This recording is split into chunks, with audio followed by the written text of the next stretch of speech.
আমরা গাড়িতে করে বিয়ে প্রোগ্রামে চলে গেলাম। সেনাকুণ্ডতে আমাদের বিয়ের প্রোগ্রাম, আপনাদের ভাইয়ার স্যারের ছেলের বিয়ে। যাই হোক, গায়ে হলুদের দিন আমি আসলে যাইনি, কিন্তু বিয়ের প্রোগ্রামে আসলে না গেলে নয়। সবাই খুব বলতেছে এবং স্যারও বলছে আপনার ওয়াইফকে নিয়ে আসবেন। তো যাই হোক, আমরা সেনাবাহিনীদের যে সেনাকুণ্ড যে বিয়ের কমিউনিটি সেন্টার আছে, সেখানে আমরা চলে গেলাম গাড়িতে করে। এবং গাড়ি থেকে নামার পরে এখন বাবু দেখেন এদিক দৌড় দিচ্ছে ওদিক দৌড় দিচ্ছে। ও আসলে স্থির থাকতেছে না, ওর অনেক ভালো লাগতেছে এবং খোলামেলা পরিবেশ। যাই হোক, অনেক ভালোই লাগলো। অনেকদিন পরে একটা বিয়ের প্রোগ্রামে আসলাম।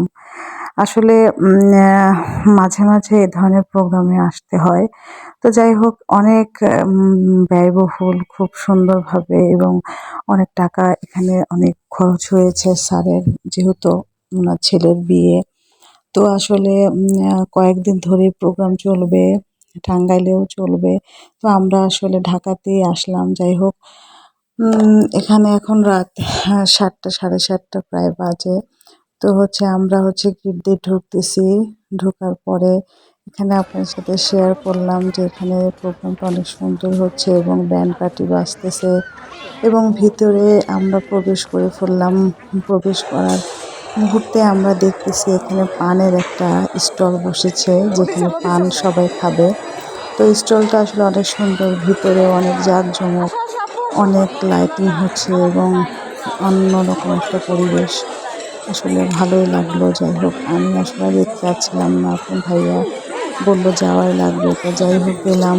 এবং দেখেন বাবু আমার কোলে থাকবে না, ও দৌড়াদৌড়ি করতেছে, এদিক চলে যাচ্ছে ওদিক চলে যাচ্ছে।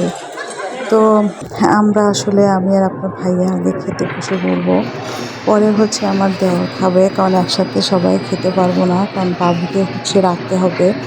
আসলে বাবু তো এত ভিড়ের ভিতরে, ও কোথায়, লোকজন অনেক, তারপরেও খোলামেলা পরিবেশ আছে, সমস্যা নেই।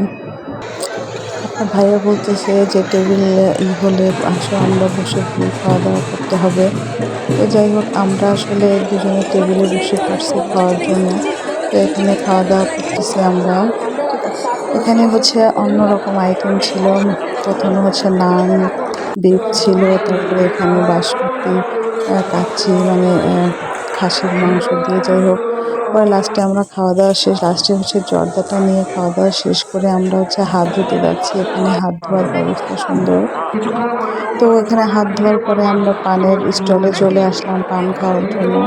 তো আমি বলতেছি একটা পান দেওয়ার জন্য, এখন প্রচণ্ড ভিড়। তারপরে আমি অবশেষে পান পেলাম। পান পেয়ে তারপরে আমি পানটা খেলাম।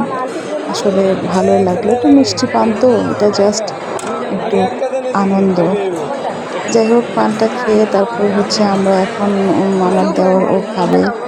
ও খাওয়া দাওয়া করার পরে তারপরে আমরা রওনা দিব বাসার উদ্দেশ্যে। তো ভালো। সবাই ভালো থাকবেন, দোয়া করবেন যাতে তারা সুন্দরভাবে জীবনযাপন করতে পারে। আসসালামু আলাইকুম।